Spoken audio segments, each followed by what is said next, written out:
Shikabik Felipe, Nakapretikun. Assim falava a minha avó. Benção, avó, caro Sakaibã de Mambição. Era comum a vovó convidar, cumprimentar e até ensinar as pessoas em sua língua materna, o Munduruku. Ela vivia se queixando que a língua estava morrendo e que os jovens não estavam aprendendo. E isso era uma grande tristeza para ela, já que durante a infância seus direitos de falar em Munduruku foram tirados pela força da colonização. Agora pelejava para ensinar o mínimo possível às novas gerações. Felizmente pude aprender um pouco da minha verdadeira língua, o que me causou grande estímulo em continuar com os sonhos da minha avó, o de que todo o povo aprenda novamente a língua Munduruku. Confesso que, quando criança, não entendia muito bem a importância da língua para o povo, mas minha maior professora em antropologia me fez enxergar com minúcia a importância da língua na realização ou manifestação de um povo.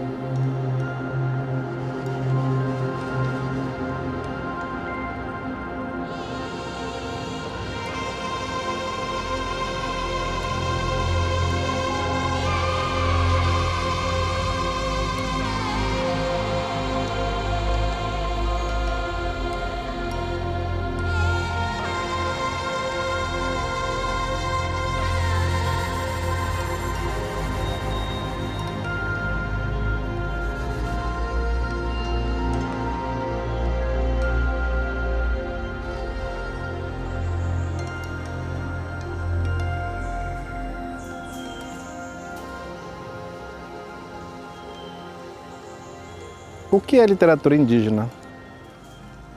É um campo hoje no Brasil que está crescendo, que está ganhando visibilidade e que é importante que nós expliquemos o que é esse fenômeno que surge hoje na sociedade brasileira.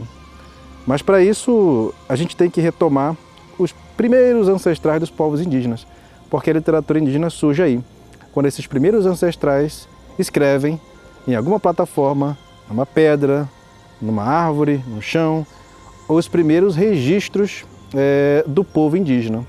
Um exemplo disso é, por exemplo, o Morai Chocó, do povo Munduruku. Morai Chocó é o deus da escrita Munduruku. Foi ele que fez os primeiros registros do povo Munduruku, né, na pedra. Então, isso é só um exemplo de, por exemplo, como é que a literatura indígena surge.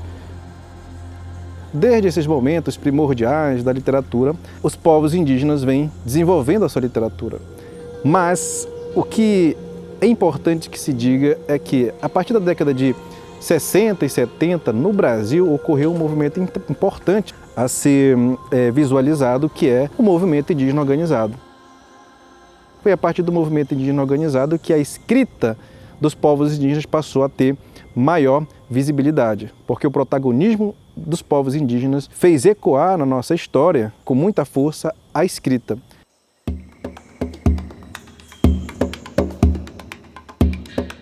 Eu, desde criança, estudando na escola pública, todos os livros que lá chegaram eram livros que falavam de uma realidade completamente diferente da minha. Livros que falavam sobre frutas que eu nunca sequer tinha visto, sequer tinha provado. Livros que falavam sobre navios, sobre aviões, sobre outras imagens que eu nunca vi, que eu nunca vivenciei. Na minha região, na minha vivência, não tem isso. Então, eu nunca me encontrei nos livros quando lia quando criança.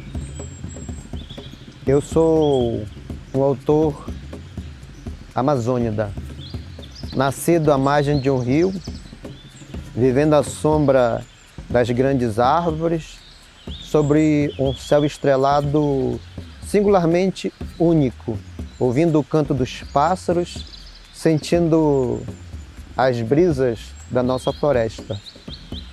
Tem como não ser poeta vivendo no paraíso? Difícil. Tem como não carregar dentro de si chuvas e chuvas de histórias quando desde criança você cresceu ouvindo história? Muito difícil. Boa parte dos livros que escrevo são livros de poesia, porque eu acredito que a poesia, principalmente para o público infanto-juvenil, é um instrumento que chega mais ao coração, que embeleza mais um livro.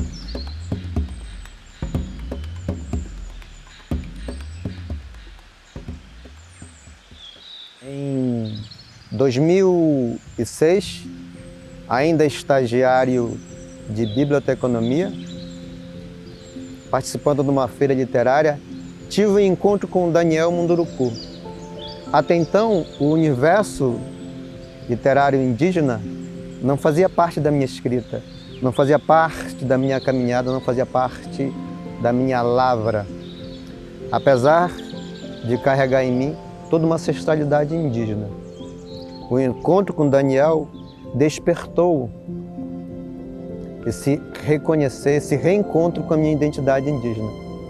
Daniel, então, quando eu apresentei um livro meu para ele, O Águas do Andirá, que ele viu que não tinha nada a ver com a questão indígena, ele me indagou: Tiago, por que você não está escrevendo sobre o seu povo, sobre sua cultura, sobre sua tradição? Se nós não fizermos isso, o apagamento cultural vai continuar acontecendo. A partir de então, eu dediquei a pesquisar mais sobre a minha ancestralidade, mais sobre o meu povo Maué, e vi que nós temos uma riqueza oral maravilhosa, mas que estava sendo soterrado pelo tempo. A literatura é esse instrumento hoje que uso para resgatar a nossa oralidade, para fazer com que pessoas de vários lugares do Brasil possam conhecer a nossa riqueza literária. Então, Tiago Raqui, esse curumim de freguesia do Andirá, que hoje usa a literatura como instrumento de preservação do nosso legado cultural, do legado do povo Maué.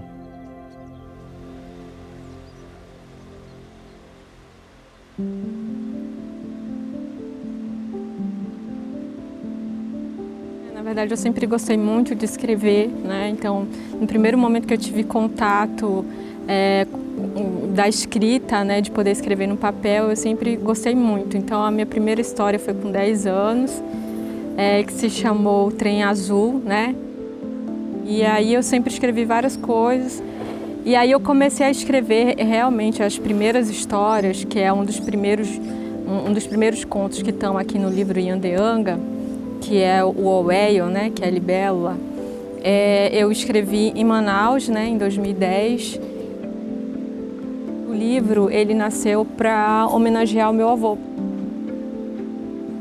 Então, as histórias do livro do Yandeanga, elas trazem muito, claro, elas levam as histórias do Rio Negro, os corpos do Rio Negro, mas ela traz muito essa percepção do meu avô e a forma que ele vivia a espiritualidade, como que ele se comportava, qual era a relação dele com a natureza, o que ele pensava sobre a vida. Então, na verdade, o livro inteiro ele foi feito assim, eu chamo o livro do afeto, porque representa o meu avô, representa a minha casa, que é onde estou gravando agora, né? Representa tudo isso. E os personagens, todos eles são uma maneira de falar, de levar um pouco o que é o Rio Negro, né? O que é essa espiritualidade, como que as crianças são livres para viver, para se descobrir, né?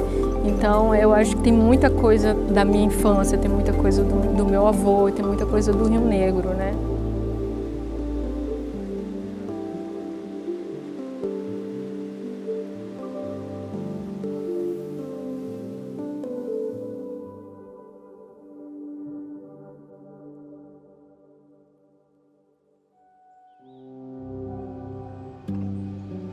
Parto do princípio, né, de que a literatura é um discurso político. Se a política é uma relação entre pessoas e você coloca num texto indivíduos, personagens, e eles vão estabelecer essa relação, já é um ato político, né? Esse entre quem é que vai entrar, quem é que vai sair, quem é que vai se expressar, quem é que vai ter sua linguagem aniquilada ou não. Desde que me entendo como gente, não é? Eu ficava perplexa diante do mundo. Eu ficava perplexa diante do mundo, de tanta percepção, não é? Que eu tinha. Eu poderia ser sufocada de tanto o mundo me invadia, não é? Eu comecei desde criança a escrever. Nasci em Manaus em 1956, exatamente. Eu sou filha de pai indígena, de mãe negra. Há quase 70 anos, né? Desde que eu nasci, nasci mergulhada nesses conflitos interétnicos, não é? Numa Amazônia que não era palco do mundo, não era pauta, não é? A Amazônia não era como agora, que é objeto do mundo inteiro. Então eu tive uma vida que foi de jornalista, depois de ativista pelos direitos indígenas, com grupos, e Manaus foi um centro de muita resistência na década de 70, década de 80. Essa minha trajetória, que também é política, não é? Culminou no romance Um Rio Sem Fim.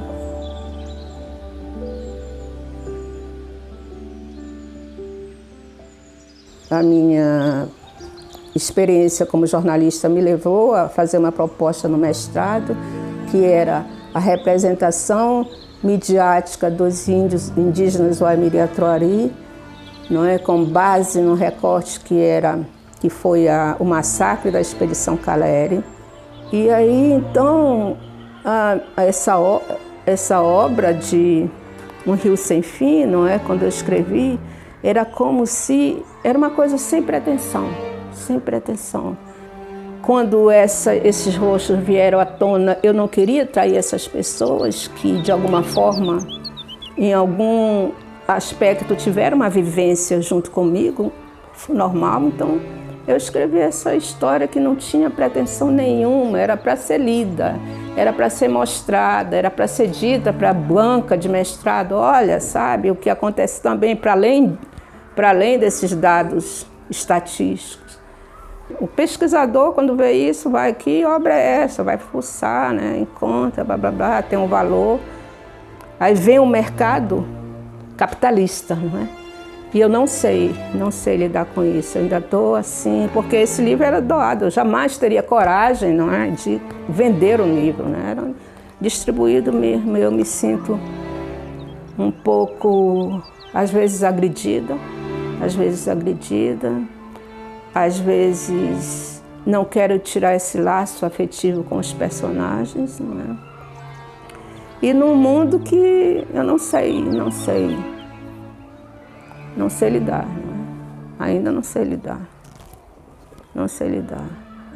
A literatura é também comércio. A literatura tem que ser pasteurizada para atender às exigências de um mercado, da indústria cultural. Como é que você negocia alterar um personagem aqui, uma circunstância ali? Isso tudo para mim é bem complicado ainda, muito complicado.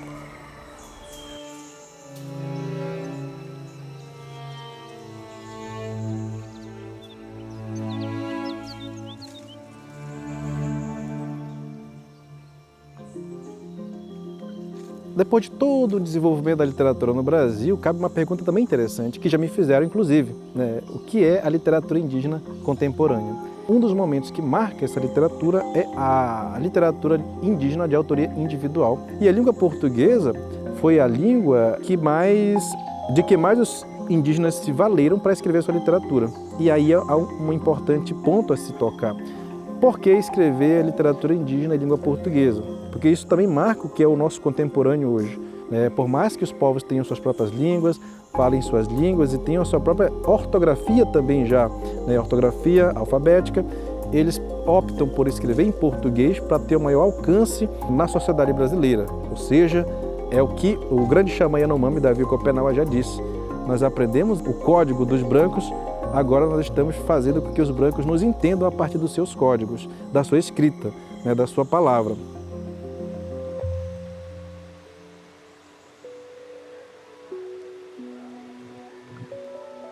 A vida sempre está buscando um caminho para seguir. Ela sempre acha uma brecha para florescer de novo. E isso eu aprendi com meu avô e com a natureza. Então, algumas coisas ele não levava tão a sério. É claro, ele sofria, mas ele sabia que de alguma forma a vida seguia. Ainda que a árvore secasse, que as flores murchassem, que os animais morressem, elas floresceriam de novo e de novo. É uma forma bonita de se pensar a vida. É o que eu penso.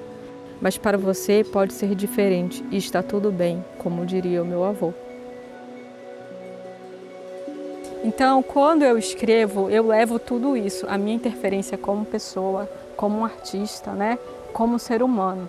Então, o Yandeanga, ele não veio para um público específico, ele veio para o ser humano. Independente de religião e tudo, ele busca várias reflexões e ele traz a energia de uma pessoa, central, que é o meu avô. Então eu quis muito mostrar a forma que o meu avô pensava, qual eram os seus valores, qual era o peso disso, o que a gente está valorizando, Porque a gente está valorizando o quê? Antes da cor da pele, antes de você vestir uma roupa, existe uma pessoa, existe uma energia, Então isso eu aprendi muito com a minha casa. Então isso eu levo muito para a literatura, eu levo muito para o teatro, É por isso que eu gosto da performance, porque eu estou levando o meu corpo, eu estou levando a minha alma, eu estou levando a minha poesia e aquilo que eu acredito,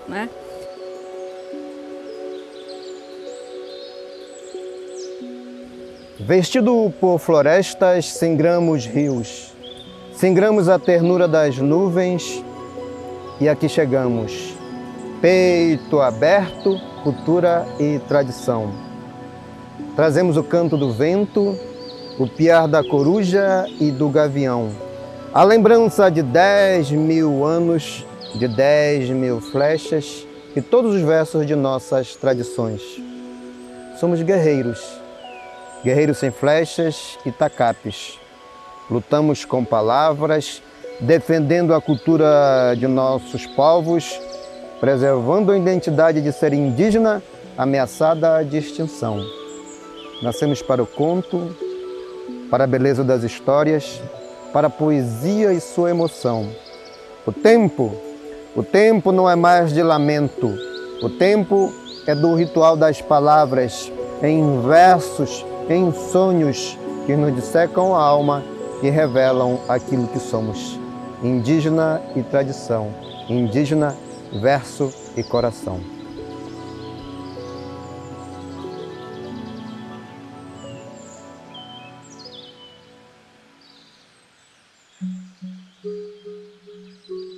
Em 2022, eu estava voltando do doutorado. Eu tenho contato com esse edital, o edital Humanitas, e resolvo submeter um projeto de pesquisa que vinculava 3 literaturas. As literaturas africanas, mas também resolvi agregar as literaturas indígena e afro-brasileira.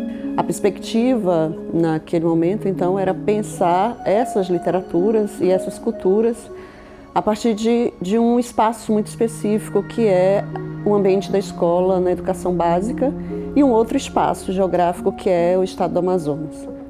Esse era o alvo do projeto, né? Pensar em práticas leitoras vinculando autoria indígena, autoria afro-brasileira e autoria africana.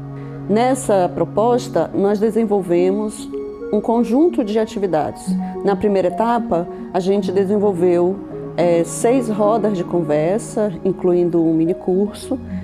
Em cada roda, a gente trazia um pesquisador, um escritor, que vinha falar sobre uma dessas literaturas. Nesse momento, né, o projeto tinha como público-alvo os professores em formação, na verdade, discentes dos cursos de licenciatura. Nessa etapa, então, nós recebemos escritores indígenas, como é o caso do Jaime Diácara Tessana, recebemos o professor e escritor Itanagé, né, da etnia Munduruku, e recebemos outros colegas, professores, como eu já disse, que vinham desenvolvendo algum trabalho relacionado a essas literaturas. Este conceito de literatura ocidental, de literatura moderna, nesse momento da pesquisa, ele é posto sob rasura a partir da fala do Jaime Diácara e do próprio Itanagé, quando introduzem a noção de literatura como um ato. Né? Nessas culturas, ou nas suas culturas, a literatura deixa de ser um arcabouço escrito, um arcabouço meramente estético, para se fazer enquanto uma construção ativa nessas comunidades e uma construção formativa também, né? Formadora dos sujeitos que permeiam e que habitam as comunidades e os diferentes povos indígenas aqui da Amazônia, como era o caso. Nessa noção do que é a literatura indígena, a gente precisa, então, revisitar alguns estereótipos e alguns exotismos e mesmo umas concepções absolutamente equivocadas, quais sejam a ideia de que a literatura indígena é lenda, não é? Tudo que é cultura indígena é reduzida à noção de lenda. A literatura indígena ela vem também para atacar esse mal, que é a desinformação a respeito do próprio povo de uma determinada região, especificamente do Amazonas, que pouco conhece dos povos indígenas, ou seja, da sua própria realidade.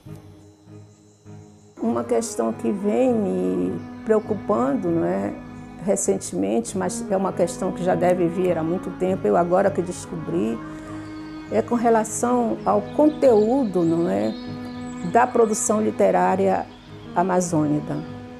Isso eu li, não é, de um escritor da região, que ele vai partir da seguinte ideia: ora, em busca dessa identidade do homem amazônica, e ele não vai discutir o que seja identidade ou trazer outras complexidades, a literatura do Amazônica se perdeu no que ele chama de uma linguagem simplista, cujo conteúdo e eles falam pejorativamente, é o exótico, é o fantástico, é o primitivo, é aquilo feito para os de fora ver. Ele faz uma analogia com o boi, com esses eventos, né, da indústria cultural da região. Mas isso, ele fala de uma forma pejorativa, como se a literatura não vivesse de fragmentos e como se a literatura fosse capaz de descartar qualquer conteúdo. Sabe, por que você não pode fazer uma boa obra literária, sabe, utilizando isso que ele chama de primitivismo, isso que ele chama de exótico, de fantástico? E aí é que vem a grande questão que ele coloca, que sendo, não é, a Amazônia, a literatura amazônica produzida com esse conteúdo e numa paisagem que ele também não considera, Ele vai dizer que a literatura dali é incapaz de fazer, não é? Universalizar, fazer uma ponte entre o lar e o universo. Universalizar como se uma história que se passasse lá nos confins do mundo, um lugar que nunca ninguém viu, não fosse capaz de, através de uma narrativa, de um personagem, universalizar uma questão. Então, quando eu escrevo um livro, logicamente que eu escrevo pensando no que tem mais de belo dentro da minha cultura, dentro do povo maué. Mas, logicamente, eu tenho que escrever preenchendo uma lacuna de mercado que aí existe. Então, lógico, antes desse mercado que aí existe, eu penso, sobretudo, em formar um público leitor, trabalhar na construção e reconstrução de um olhar sobre os povos indígenas que antes existiam, um olhar completamente preconceituoso. E eu sei que as crianças é um público leitor em formação. Então, quando eu apresento esses livros para esse público, eu também estou somando para que eles possam ter um olhar diferenciado para a nossa cultura, que não é melhor nem pior, é apenas diferente. Você tem agora, a partir do projeto, sobretudo a partir das colaborações do Itanagé e do Diácara, a ideia de que é preciso também revisitar os textos orais, as performances indígenas, vendo nisso não apenas uma mera lendarização, mas vendo nisso um conjunto, um conceito muito mais amplo, que é o de mito. Davi Yanomami tem um conto que é Os Pés do Sol, né? O sol colocou os pés no cume dessas árvores aí. O não indígena não soube lidar com os pés do sol, houve esses incêndios. E aí você tem que flechar os incêndios. Né? Tem uma simbologia, um link metafórico aí super complexo, não é? Não é só isso. Então, você olha assim e diz, isso é bobagem, isso é coisa de indígena, como é que isso vai ter um valor literário? Porque também, não é? Por outro lado, tem isso, você não aceita uma racionalidade que não seja a racionalidade ocidental. Ou ela é vazia, ou ela não presta, você não entende, não quer entender, ou quer que ela sempre fique naquele lugar.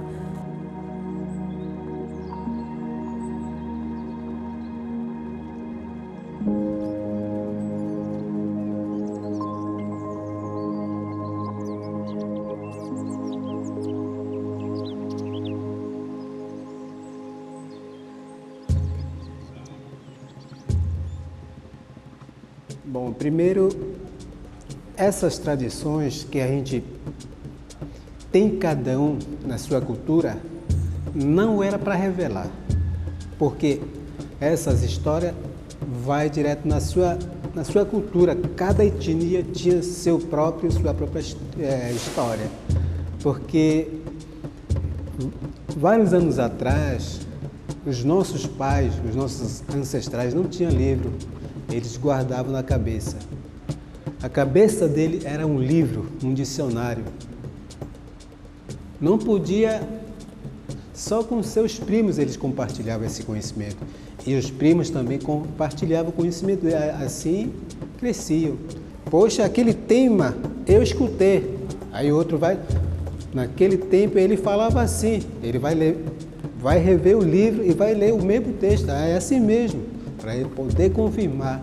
Hoje, agora que está começando a aparecer os livros assim, vendo, sabe? Porque nossos pais não tinham todo esse que está acontecendo agora, eles não tinham guardado tudo na cabeça. Tem, dentro dos livros que a gente encontra, tem histórias, tem músicas, né? Dentro desse livro, tem contos de histórias que a gente também leva isso para dentro da sala de aula. A gente conta as histórias e como a gente tem várias séries, com as turmas de 3º, 4º, 5º ano, a gente já manda eles produzir os seus textos. Já com os pequenos, eles vão oralmente, conta, reconta, e eu, como professora responsável, acabo escrevendo as histórias que eles contam. Também há contação de história com os mais velhos, né? Com os pais, a gente vai, pesquisa, te traz para dentro da sala de aula. Nossa preocupação maior hoje em dia, lá na nossa área, sobre a educação indígena, a gente trabalha com a literatura, nós e os meus colegas, porque é exigido tanto na língua portuguesa e tanto na nossa língua em literatura. Isso porque a gente trabalha com o nosso autor, tal de Higino Tenório. Ele foi um dos maiores exigentes da nossa tradição turuca e ele lutou muito, porque pela visão dele, a nossa tradição estava acabando, as nossas histórias, o nosso conto, o nosso mito estava acabando. Portanto, nós todos professores lá no Alto Tiquié, nós estamos levando para a sala de aula justamente para repassar esse nosso conhecimento, o conhecimento deles, para geração em geração.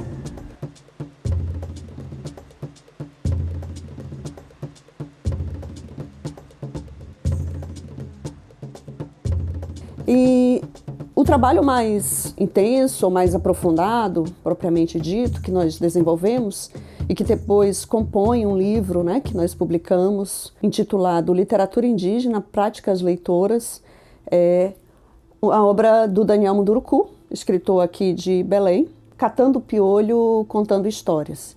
Então, a partir deste livro, nós desenvolvemos uma proposta de prática leitora, sobretudo com a coordenação da professora Priscila Vasques, que participou do projeto, e fomos até uma comunidade ribeirinha na costa do Tabocal, no Rio Amazonas. Essa comunidade se chama Assentamento, né, Nossa Senhora de Nazaré, e ali nós fomos para uma atividade de imersão com alunos de 1º ao 5º ano, e de 6º ao 9º ano, né, em turmas multisseriadas. A identificação dos alunos, a proximidade dos alunos com a obra foi imediata e foi bastante surpreendente naquela ocasião.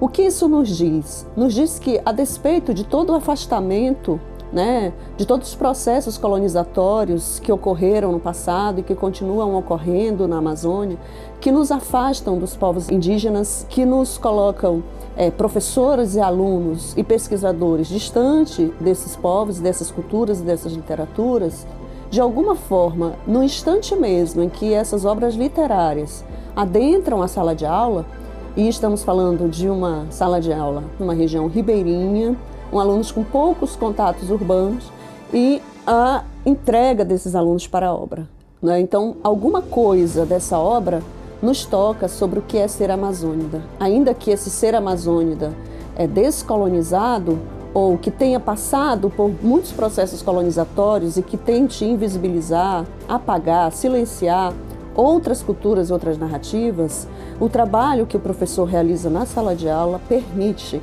logo nos primeiros contatos, reacender, vamos dizer assim, a chama em torno da fogueira para nos conectarmos, mais uma vez, com aquilo que é de mais profundo, que é que a Amazônia, que o Amazonas, que a escola amazonense, seja ela urbana, seja rural, é terra indígena, é território indígena.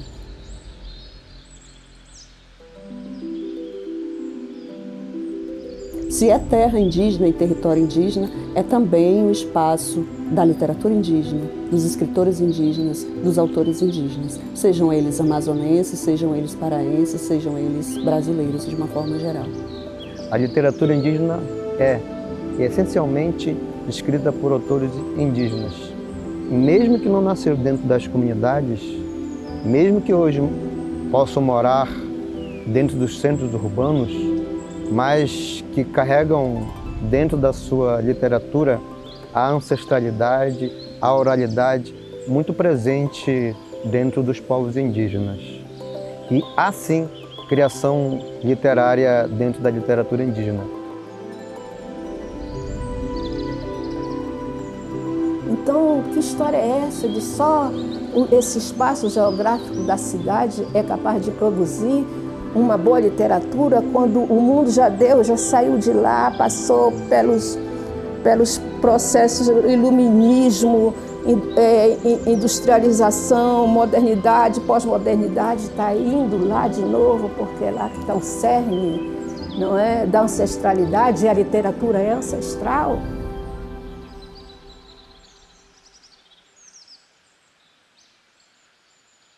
Diziam que ali era o paraíso na terra, mas iam embora e quase sempre para nunca mais voltar. Surgiam. Por que vieste? Vim porque sou vidente e necessito de quem crê no destino. Esses índios bobalhões daqui dão conta disso? Acreditar no destino? Por que vieste? Vim correndo da seca naquelas bandas de lá do Nordeste. Mas acho que aqui vou morrer desse dilúvio. Fiquei sem saída. Por que vieste? Eu vim porque aqui é o lugar mais belo e puro do planeta. Enternecem-me os animais, o cheiro da mata, essas árvores gigantescas, essas pessoas que respiram o ar tão límpido e falam sempre nos tocando. Por que vieste? Eu vim para ser exatamente isto. Tá? Entenda a literatura por esse meio, se for capaz.